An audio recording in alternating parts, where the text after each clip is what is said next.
And I am the soil and water specialist at the Sonoma RCD.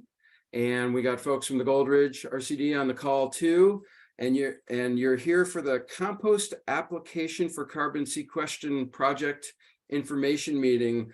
We're going to be talking about the rebate, the significant rebates we're offering for compost application on the land, and how the process works for applying and getting an award, and then some of the conditions for it.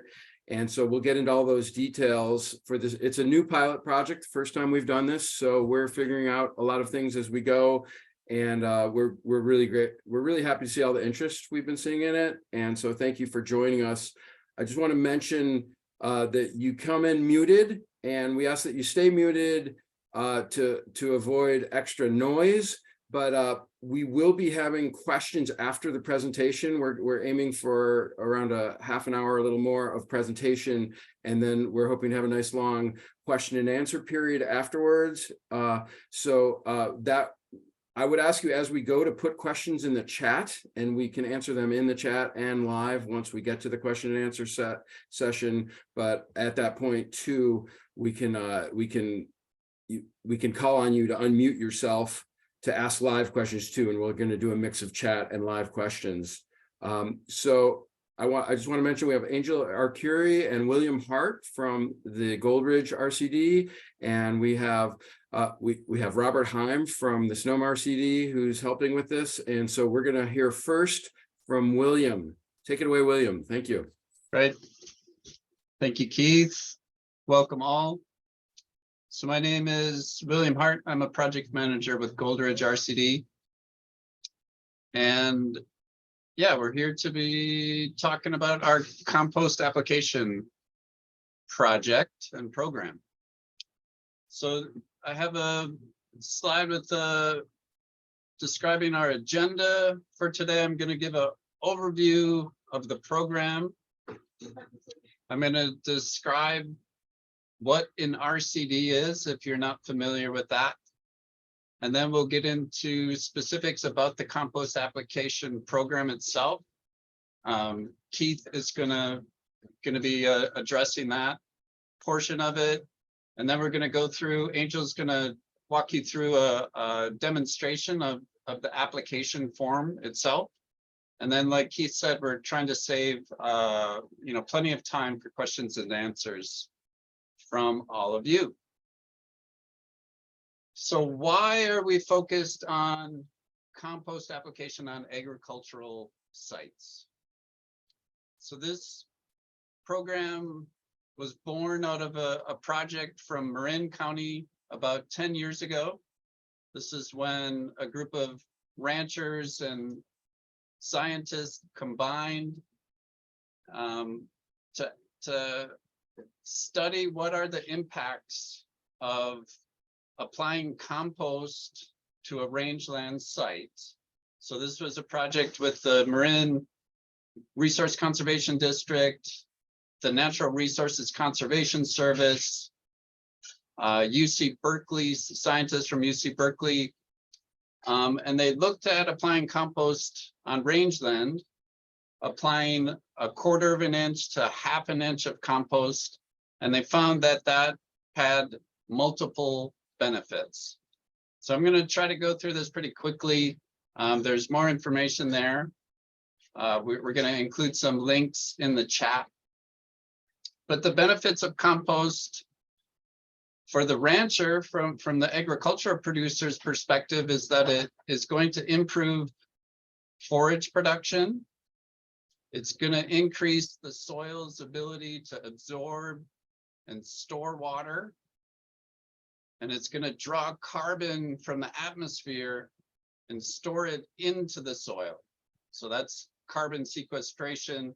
And then on rangeland sites, we have found that there's benefits of this one-time applications, benefits for 10 to 15 years.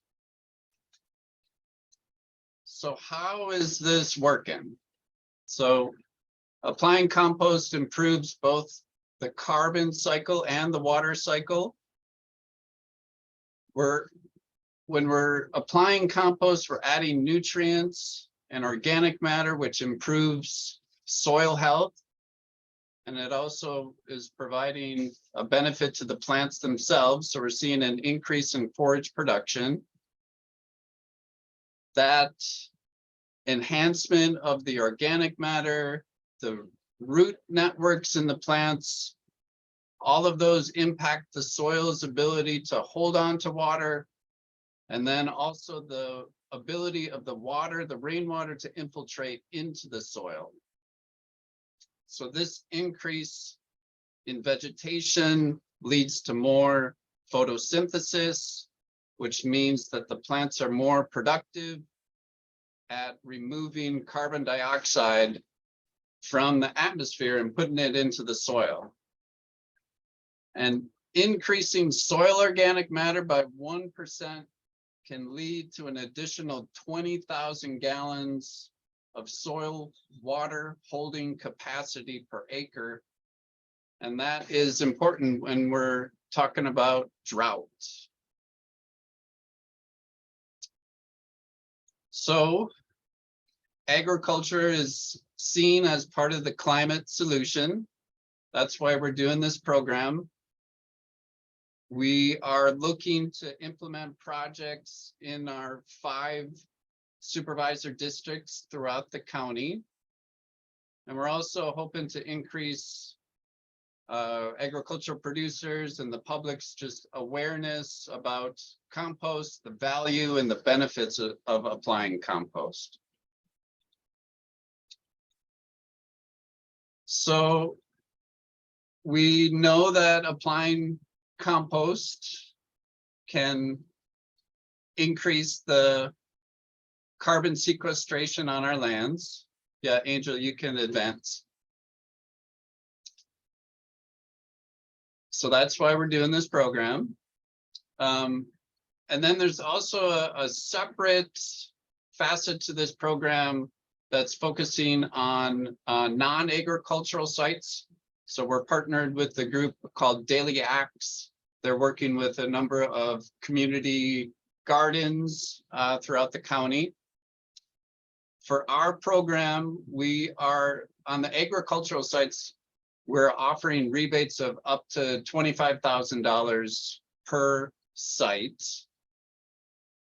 The applications are going to be due at the end of the month, so March 31st. And this project is funded by the County of Sonoma through the Regional Climate Protection Authority. And that's, we've received funding at the RCD here through those different funders. Yeah, I think the slide repeats itself for some reason. So these are here's some of the logos for the different partners on this project. Ag and Open Space, the Regional Climate Protection Authority. We're receiving technical assistance from the Carbon Cycle Institute, and then the RCDs, and also a opportunity from Zero Waste Sonoma to receive compost at a reduced cost. Keith will get into that. And then there's the Daily Acts logo. And there's a link there as well if you want to look more into it. So just briefly, I want to describe what resource conservation's role is in the county. So we are local, non-regulatory special districts that provide assistance to public and private landowners, land managers, and the greater community to drive conservation solutions that address our most pressing natural resource issues. And we do this work by making available technical, financial, and educational resources. And we focus those resources to achieve the greatest benefit to our community, soil health, water quality, water quantity. We have keystone species like coho salmon and the diversity of wildlife resources represented in our diverse watersheds. Yeah, we can move on. So there's many of our districts throughout the state. There's close to 100 in the state of California itself. We were born out of the Dust Bowl. And then here locally, there are 2 districts. So Gold Ridge is represented in that kind of salmon color. Sonoma RCD is represented in the blue. The Russian River is kind of our boundary line on the north for our district. And then, we have, partnering RCDs throughout the North Bay, Marin RCD, Napa, Mendocino. So that is a picture of our map there. We do this work through planning and watershed assessments. We do on-the-ground projects. We're involved in education of school kids and adult learners. And then we're also providing technical assistance through multiple programs. We serve rural landowners, farmers and ranchers, government agencies and municipalities, and more. You're 10 minutes, William. All right. Thank you, Keith. So if you're interested in learning more about the types of projects that we're involved in, we have, in an effort to be transparent about our work, there's a website called the RCD Project Tracker. The URL is listed there. So when you look at the project tracker itself, you'll see a map with a bunch of little flags on the map. And then when you click on one of those little flags, you'll see a description of that particular project. So this is an effort throughout the state to provide more, just provide information about our work. And with that, I will turn it over to you, Keith. All right, thank you very much, William. That was very, very helpful. I'm going to go through a lot of the nuts and bolts of the program and the application and the considerations and conditions. If you don't catch something, we will be sending a copy of this recording to everyone who's registered. So you'll have a chance to view this material again. And like I say, after I speak, Angel will go through some of the key parts of the application, and then we'll have question and answer. So if you have questions now, though, put them in the chat. So the payment rates and guidelines. This is a reimbursement program. So in this situation, people will pay for the compost up front and then submit receipts and invoices, and we will then give reimbursements. But it's only to the people who receive the awards. It's very important that people understand that you can't just go out and get compost, apply it, send us the receipts. You have to be awarded, and we'll talk more about that as we go. So if you're selected, you will be responsible to source, purchase, and do the logistics necessary to get the compost on the field in the ground. The cost, what we will reimburse for is for the material itself and the trucking associated with that material getting to your site. So if there's a cost for application, you may need to hire a contractor to do that. You might have your own time spent doing that. That is applicable to the cost share that is required, but that's not something we can reimburse you actual money with. So the rebates are basically up to $25,000, and you're responsible for 85% of the cost of the project. So if you were to buy, I forget what it is exactly, but say, roughly $28,000 of compost, we would be able to reimburse you up to $25,000 for that. Or if you're paying for someone to spread it, that can go towards your 15% of the cost share. Next bullet, please. If you get an award, you will work with us, and the awards will be made at the end of April, and then you'll work with us during the next month or two to have a written agreement about what you're doing, what conditions you need to fulfill, and what we will provide then if you fulfill those conditions and do what the agreement says. And it's important that if you do get that agreement, that you follow those conditions, and that we will go out and verify it after you've applied it, and then we can see it's been done right, and then we can process the rebate. Next slide, please.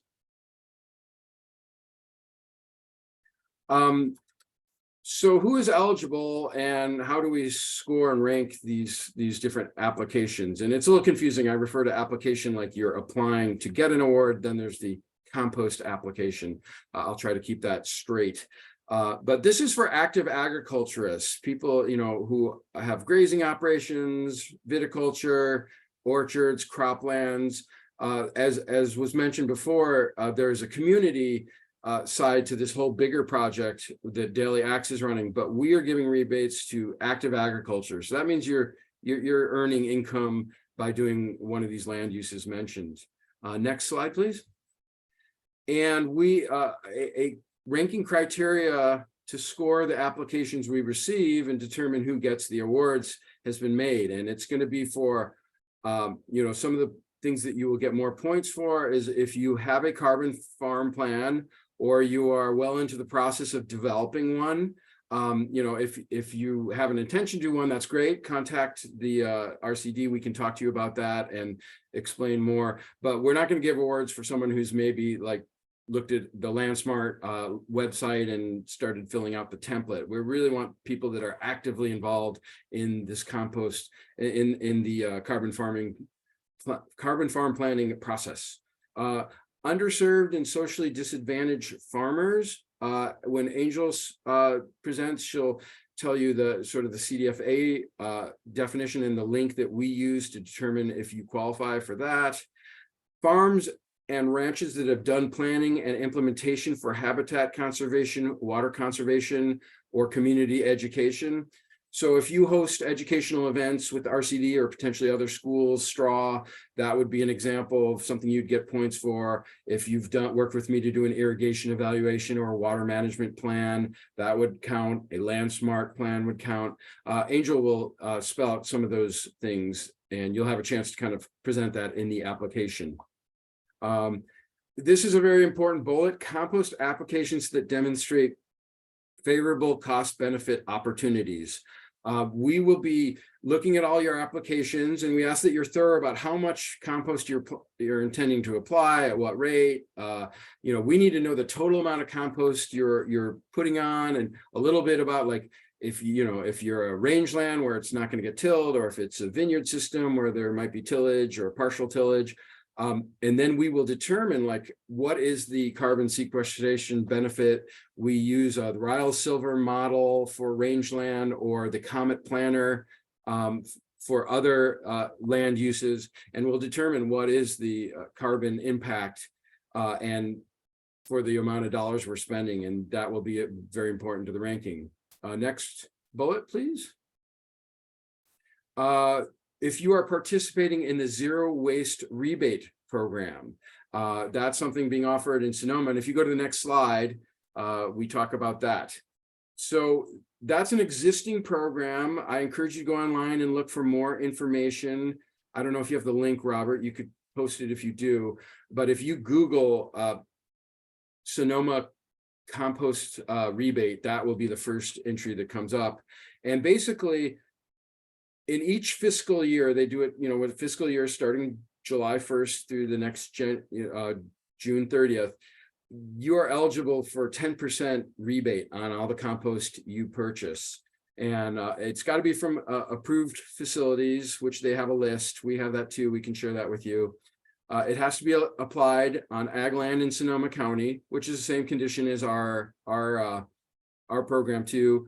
It has to be at least 30 yards you're applying, up to 550 yard per year maximum, up to $25,000, similar to our program there. Although we don't have that same maximum or minimum, it's really just the $25,000 for our program. They have an online form that you can review and sign. And so it's pretty easy to get involved with that program, but that is something you can get more points on our application, because that stretches the effort further and gets more compost out on the ground for the dollar. We're not the only one. This is a new program. Like I said, it's a pilot project that we are developing as we speak. And there's a couple of existing programs you should be aware of. One is the California Department of Agriculture Healthy Soils Incentives Program. That's been going for a few years. They're not currently open, but they will have another round this year. Compost is one of several activities they will fund. So I encourage you to look at that. They do have a nice website that you can learn more on, see what kinds of things they're funding. There's a number of other beneficial types of practices that are part of carbon farm planning, like cover crops and planting hedgerows and other things too that they will fund. So it's definitely something worth looking at. Then there's another program called the Zero Footprint Compost Connector Program.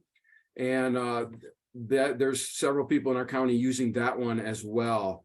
And that has a different structure. It's simpler than CDFA, less paperwork, but they won't necessarily fund all the same things or at the same rates. So I encourage you to look at both of those programs as options too.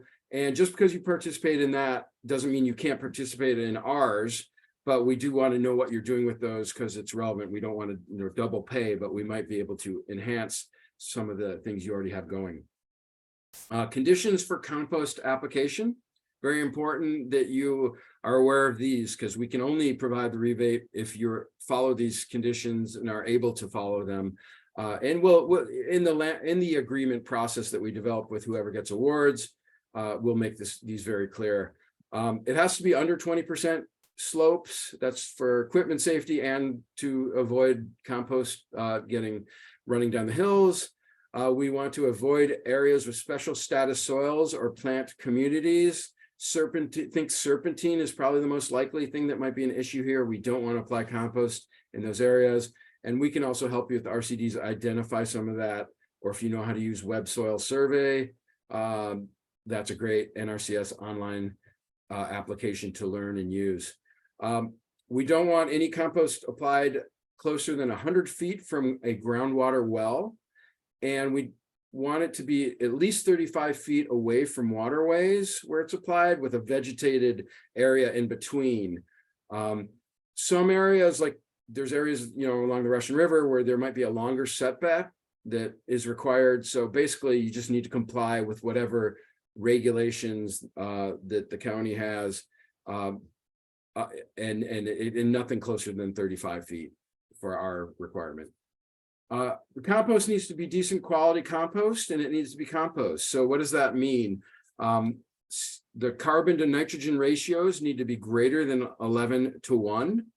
It has to have acceptable moisture ranges and nutrient content, no excess nutrients of concern, no bio-waste based compost. So what would be an appropriate source material? Grape pumice, grass, leaves, livestock manure, wood chips. Those are all common materials that would make sense for agricultural compost. We will not fund people to apply aged manure because that's not compost, but that can be a very valuable component of a compost that you are buying. So keep that in mind. There is an allowance for people who make their own compost on scale. But then we will have some requirements and we'll spell them out in more detail in the landowner agreement, but we'll want to see, turning and temperature logs to make sure that you're maintaining adequate temperature. And we'd want to see like a lab analysis, like A&L Labs, for instance, does a lot of compost analysis. It's a simple one-sheet lab. And we want to be able to look at that, make sure there's not excess nutrients and appropriate moisture content and whatnot. And so it's very important you do that. And we don't want people making compost for the first time. That's something we wouldn't want to fund. We would fund people that maybe have a program they've been doing regularly or buying it from a neighbor, or maybe a dairy that has experience. It takes a little while to learn how to do compost right and get the right equipment in place. Next slide, please. Compost application rates and monitoring. A couple bullets on the right, very important. You need to have adequate space for deliveries to come in and dump a load, and then a means to move it from where that is dumped to the area in the field where it is applied, and a way to spread that in the field. And like I said, we can let you know some of the contractors we're aware of that have this equipment if you're unable to do that. but you need to have all those things in place, and a plan that works. And, keep in mind, like Cold Creek Compost has a 48-yard load, or I believe it's 40 or 42-yard load for Pancha fertilizer, and that's like a truck and trailer. So it's a significant size vehicle, and you need to make sure they can get in, dump, get out, and it's not a tight squeeze or a maybe. It's got to work. And then you'll need to allow RCD staff to come in after you've applied it and verify that you did it and that it all looks good, and make sure things are done up to snuff, or up to the agreement, shall we say. So on the application rates, these aren't necessarily exact, but the 17.5 tons per acre on rangeland is, William at the beginning referenced that study that was done in Marin, and that's a 1/4 inch application. And so that's ideal.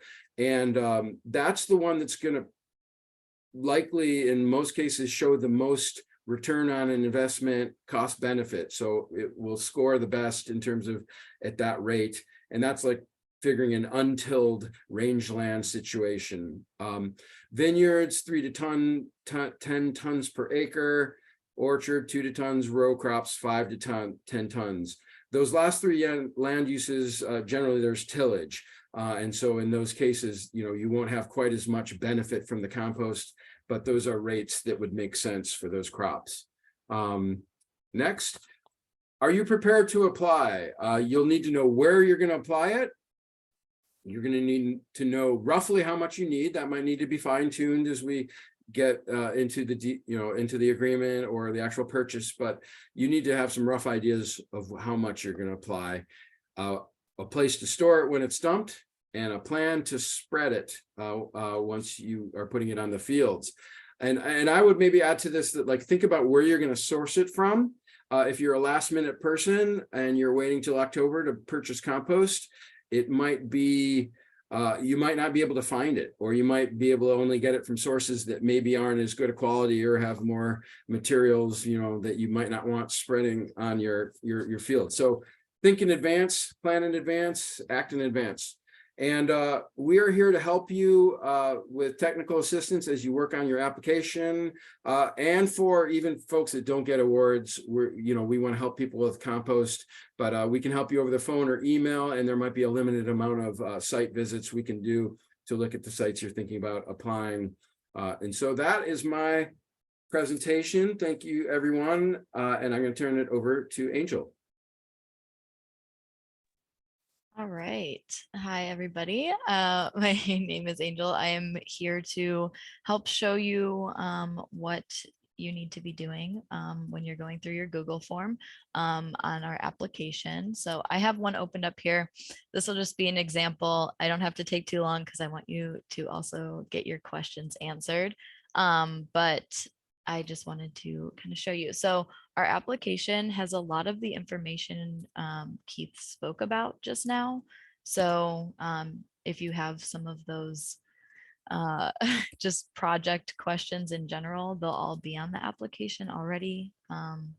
So it'll show you our ranking criteria, and it'll also give you our contact information, so that you, as you're going through the application, if you do have any questions, just feel free to reach out to us.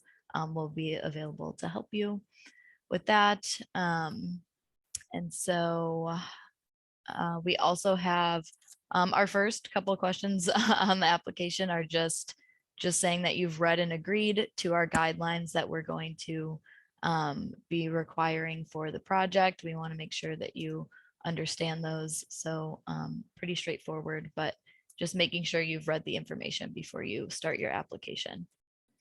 And then this part's pretty easy. We just want to know who you are, what your phone number is, and your email, so that we can contact you, the address of your property, and then also your parcel number. So that information will be important for us to have. And then, so the first set of questions after that information is over with, these will be the questions that we're really going to be using for for our ranking criteria. So these will really help us to decide what projects we want to select. As far as how many acres you want to apply and the rate, we want it to be kind of specific. So just an example, I could say 93 acres at about 3 to 4 tons per acre. And then with an average of 225 tons. So that's just that's just an example. So we want to be kind of specific because we're going to have to put these numbers into our calculator to be able to find the benefits and the carbon sequestration and rate of return. So those numbers are important for us. Like Keith had mentioned, we want to make sure that you have enough room for a truck and trailer to access your property. Those can be, you know, about 35, 40 feet long. So the truck will need to be able to turn around. And we also want to make sure that when they do dump the load of compost onto your property, that they'll be able to, you're going to have somewhere to access the actual application site from the dump site. That's going to be an important factor, making sure, you know, there's no streams in the way, there's road access if that's something that your property has. And then we also want to know if you're applying for the full 25,000. You don't have to apply for the full 25,000, but we want to make sure that we know this part. So if you do not intend to apply for the full 25,000, please let us know how much you would be requesting. And then this is that Sonoma, the zero waste information. So here's a link to their website about their rebate. If you are planning to participate in the rebate, their rebate program, this is just, we're looking at that to see if you're getting your cost share from anywhere else, that's going to help the project cost like go farther. So this could help you to use all of your resources to your best ability and help your compost go farther on your land. And then similar to this question, are you planning to receive financial assistance from any other project? We think that it would be beneficial if you did use other sources. That way, again, you would be able to make the most use of your compost, and the money for the project that we're offering would go farther. And then as far as a carbon farm plan, Keith also mentioned that if you do have a carbon farm plan, or if you have started one, we want you to be in the process of starting it, not just filling out a template, as he mentioned. So this will also go towards our ranking, and it'll be beneficial if you do have a carbon farm plan. It's a great option to add to your carbon farm plan as well. So this is the definition of historically underserved farmer and rancher by the CDFA. They define it as African Americans, Native Indians, Alaskan Natives, Hispanic, Latin, Asian Americans, and Native Hawaiians and Pacific Islander groups, or urban farmers, veteran farmers, women farmers, and LGBTQ. So if you want to learn more or find the full definition, we provided the link in the application for you. And then also similar, we have a definition for a small farm. So farm size is measured by annual gross cash farm income, a measure of farmers' revenue. That includes sale of crops and livestock, payments made under agricultural federal programs, and other farm-related cash income, including fees from production contracts. So we would just want to, for these two questions, we would give a higher ranking for those that fall under those categories. And then, so this is any example of what you already might be doing on your land that we might want to see. So if you have a land smart plan, a riparian corridor, you're hosting any straw projects, We want to know that. And this is where, if you're unsure about if a project on your site would fall within this category, that's when you can reach out to us with our email, because um, we want to make sure that it would fall within that category. And then you can also describe it. So if you think that it's one of these activities, please just let us know what it is that you're doing on your land. And then, have you received funding from the RCD in the past 5 years? We do want to give priority to those who might not have received financial support in other ways. And then, are there creeks or streams on your property? This is something that we want to know, given those requirements of compost application. So we don't want it to be too close to a creek or a stream, and we want to know where that would be in relation to where you're applying your compost, so that we can stay within regulation and not alter the health of the stream or creek. And then, so this part of the application, none of these questions would go specifically towards ranking. It's just so that we get to know your property better. So we want to know what kind of operation you have, what kind of products that you have. And then if your land type is private, local government, and then how and when you will apply compost. We just want to know that, just to get you, this is more so to get you thinking about it. And then anything else that you want to let us know about your plan, any other thoughts that you've had about using compost on your property, we would love for you to share that with us. And then just making you aware that we will need you to submit a W-9 if you are going to be awarded, and if you are going to work with us. So this would be a part of your process when we're doing a landowner agreement. And we also just want you to make sure that you are the person who would be representing your property. And we want to make sure that no one else is doing it for you. So that is it. I know that was kind of fast, but anyways, that would be all you would have to do for the application. And so if you do have any questions about that, since I did go kind of fast, you can ask them now. We will look at some of the questions in the chat, and then we also can answer them. You guys can use the hand raise function if you would like to ask a question. So thank you for listening to that. Thank you, Angel. I'm going to just answer the first question I see that I'm noticing in the chat, just to clarify. It says, does all 25,000 need to be spent in 1 year? And yes, we actually need the compost to be applied. I'm sorry if we didn't mention this, by November 1st. That's the cutoff date to put it on the ground. And I know, Wendy, you asked a good question, like, can farmers get this by early May if they're row crop farmers? And I definitely understand that that need. We're not telling people till the end of April is the notification time. So it's a pretty quick turnaround, and then an agreement has to be put together. So I wouldn't say we can accommodate doing the compost by early May. That would be ambitious. But maybe there's a possibility, or maybe they have some fields that could go into late May or June that would be applicable.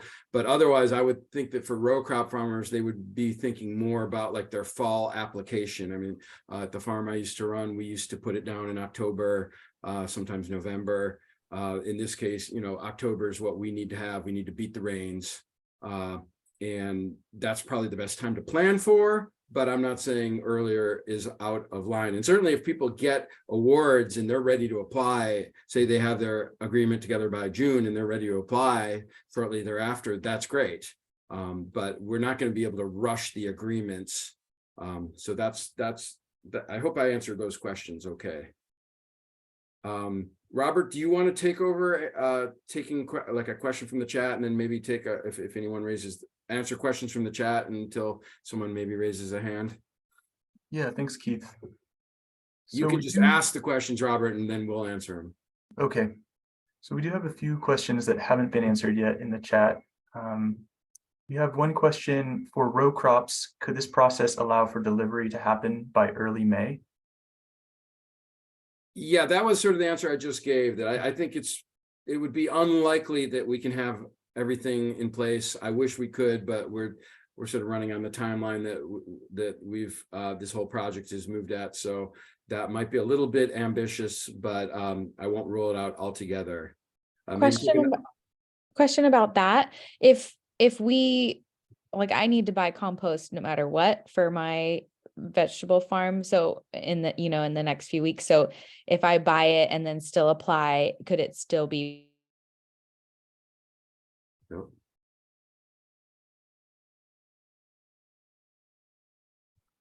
Looks like she may have froze, unfortunately. Well, hopefully she Yeah. comes back. Oh, now you're Yeah, back. you froze, although I think we got the beginning of that question. I'm not sure we can do that. That's a question we need to take up, because I think the way it's structured is it's really once your agreement in this place that the receipt would be after that. So now maybe you could have some fall application that would work for you in this. Also, our hope is this is just a pilot project and we're just funding a small number of people, but what the sort of the word we've gotten is if this goes well, there's a good chance the county will continue funding this and maybe at a larger ongoing level. And then we could start looking at smaller producers and more of a system to accommodate. We can only accommodate so many people because there's only so much money in this one and so much time we can throw at it. But I can't pledge that we could reimburse for expenses that came before the agreement, but it's a question that we will take up. Okay, thanks. Looks like we have a raised hand from Chloe.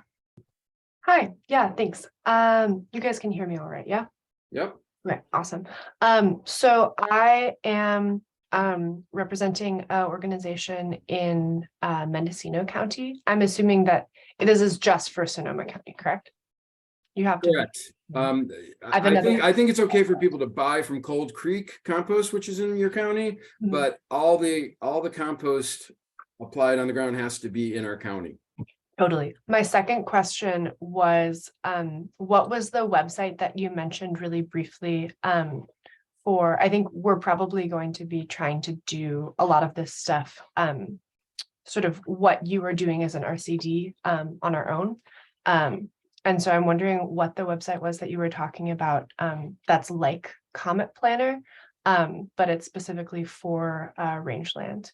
I think Keith, you mentioned it. I would look at Comet Planner and probably the CDFA version. Okay. William, do you agree with Okay. that? So Chloe, you're saying like a one-time application on rangeland? Yes. Oh, yeah. So we well, we use a factor of Keith, it's 1.49. So that's the carbon dioxide equivalents Oh, okay.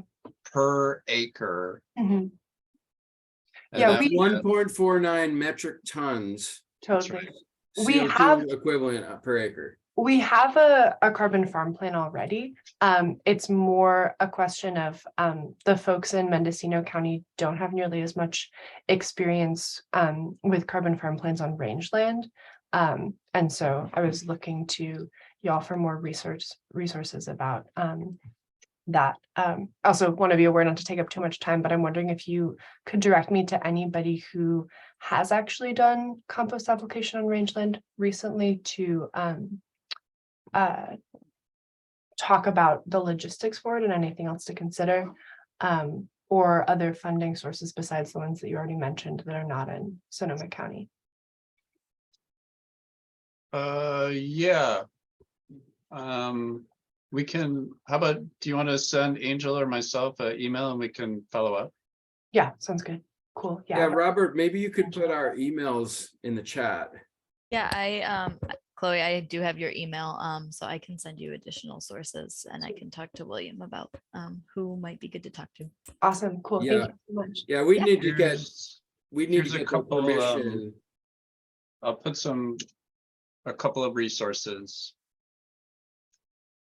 And Chloe, just so you know, the Mendocino RCD is gearing up to start doing these for rangeland Right. in your area. So maybe there's an opportunity there for you.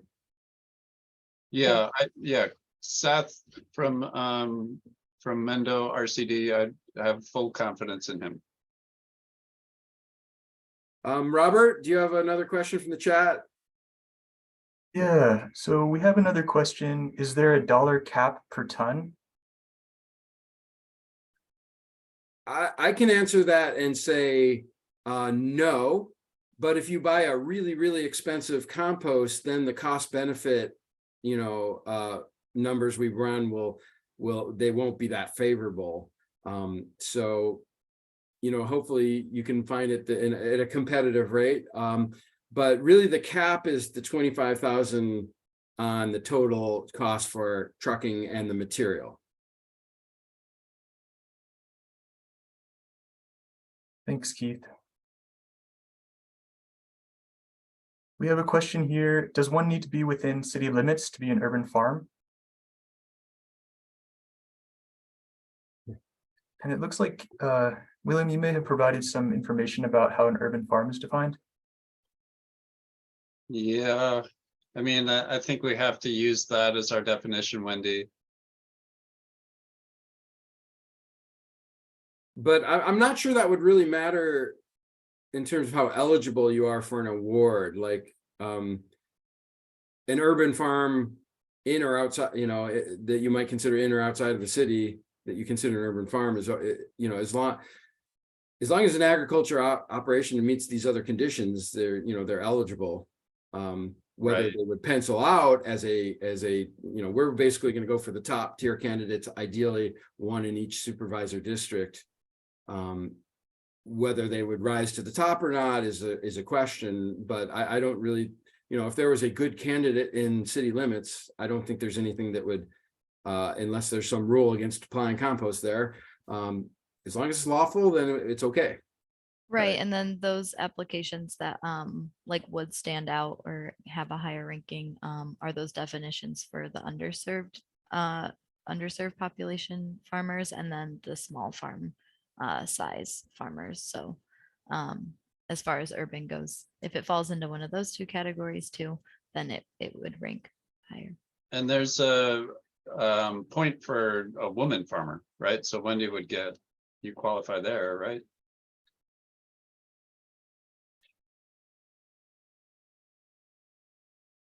I have another, it's more of a comment than a question in the chat. The comment is hard to know total amount one will request without knowing cost of material, transport, and application.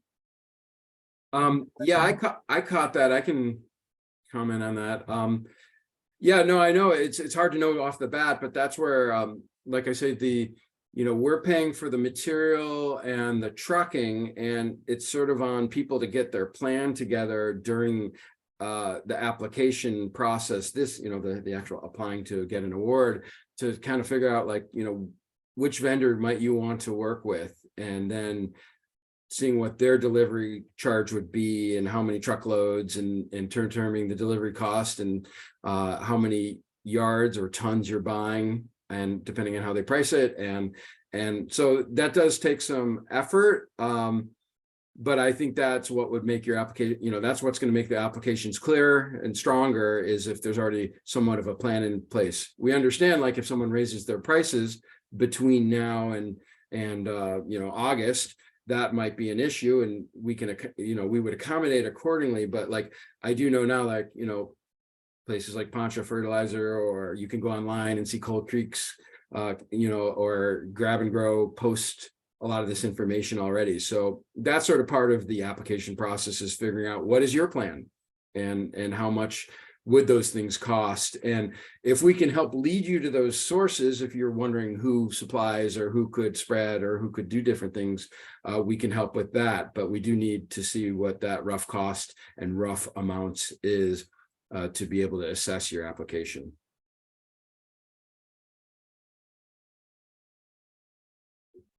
Another question that just came in is, do you have a list of suppliers? I can respond to that. There's a list in the compost rebate program that we talked about. They list who they have. Now that's a more limited number, but those are some of the main players that you'd more likely be able to access.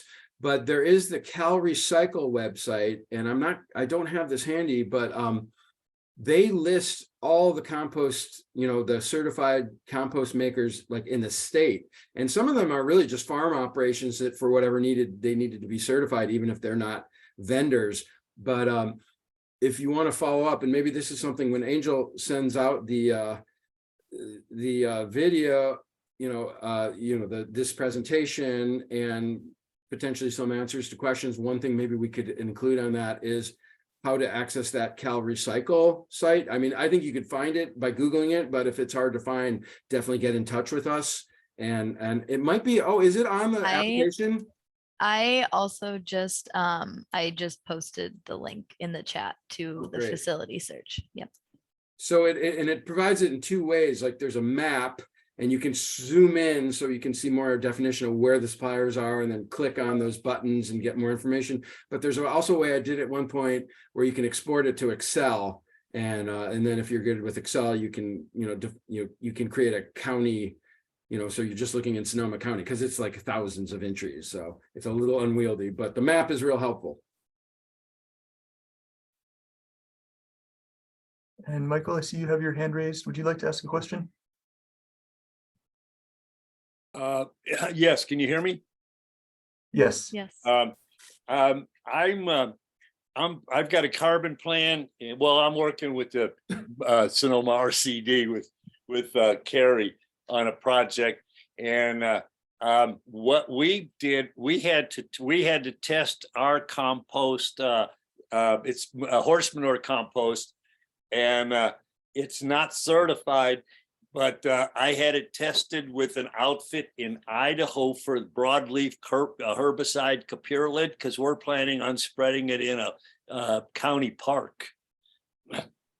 And we tested it, excuse me, it's grazing land and it's going to be in Helen Putnam Park. But it's it tested negative for that herbicide, but I don't see anything on your what I've seen in the literature that you're concerned with that herbicide. Is that something where we're going forward, but we're not having to deal with that one? Because I know Grab and Grow stopped taking horse manure because of the contamination that they found in from rice products.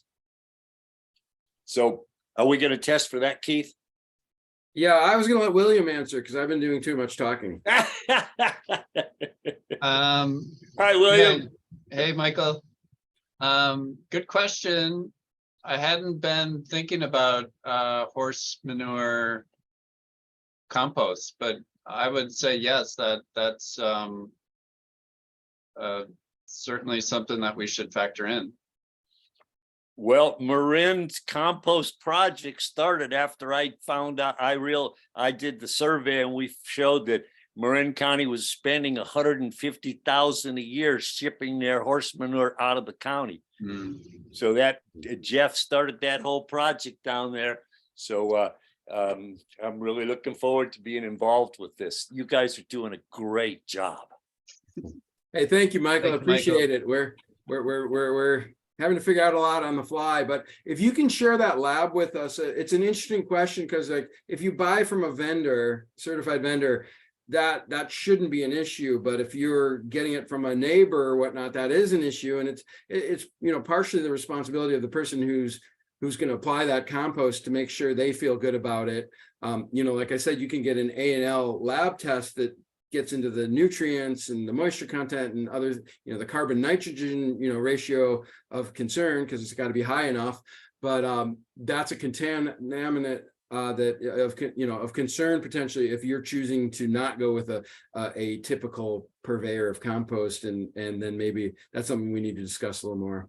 Yeah, I'll share that with you, Keith. It's an outfit in Moscow, Idaho. All right, thank you. Uh-huh. Well, we're doing pretty good here, Robert. More questions coming through the chat, or are we? We did get another just come up in the chat. And the question is, did you say something about only one application per supervisor district will be approved? No, and I can clarify that. We would like to see each supervisor district, or that's been conveyed to us very strongly from the funders, that like, if at all possible, they'd like to see every district represented. Now, that's going to happen via the community sites side of this that we talked a little bit about, that we're not responsible for. But in terms of ag, I mean, one of the districts, I think it's the 3rd district, is mostly Santa Rosa. We might not get a decent applicant for that district, and so we won't be able to award in that one. But obviously Goldridge is the 5th district basically. And so they're going to be able to give out, I think, like 2, 3, 4 awards. We're probably going to be able to give out 8 to 10 in our district. And we're going to, as much as possible, have at least, one for every supervisor district. But if it doesn't work out that way, it doesn't. But we will then go with the sort of the strongest applicant, and by scoring in the districts we do have good applications for. Thanks, Keith. I believe that's all the questions we currently have in the chat, but if anyone has one, please feel free to type it into the chat or raise your hand. Or if you want to use the reactions raise hand feature at the bottom and on your menu. And if not, we're doing great. We're right on time. This is great.